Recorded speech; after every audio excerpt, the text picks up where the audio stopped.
You're doing scoliosis exercises hoping for a straighter back, but every time you do, you seem to be in pain or you can't do them because of stiffness. Well, those might just be making it worse. Here are 4 simple exercises. Anyone can do them, and they're the first step to stretching your back, making it stronger, and ultimately beating back pain and scoliosis.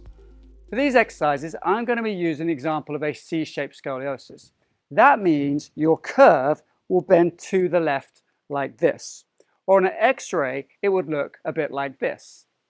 Now, most commonly, you're going to have a thickening or a rib hump on the left-hand side of your back. So this left side, as you bend forward, will appear rotated.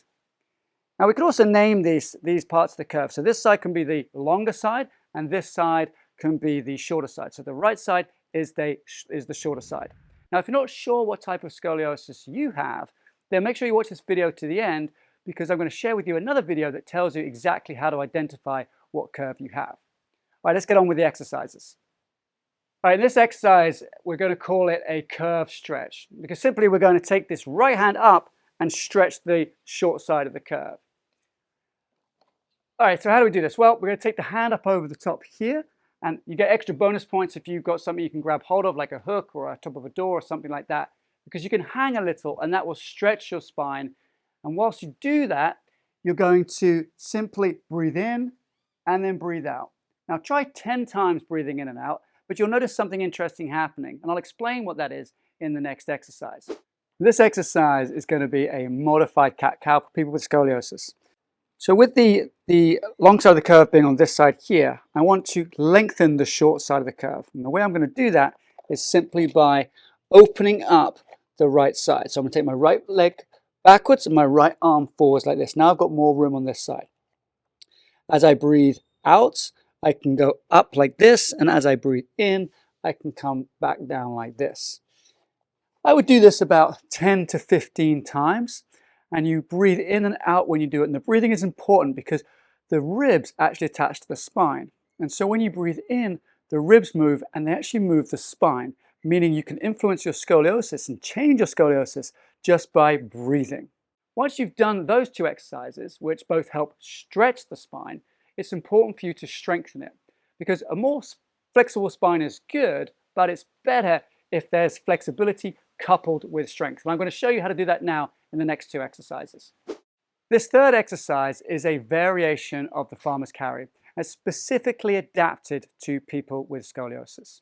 Now, farmer's carry is an excellent exercise for building strength on one side of your body. And for scoliosis, we want to hold the weight in the opposite side of the rib hump. So for this example of a C-shaped scoliosis, my rib hump will be on that left side, and so my back also goes to the left. So hold the weight in the right hand.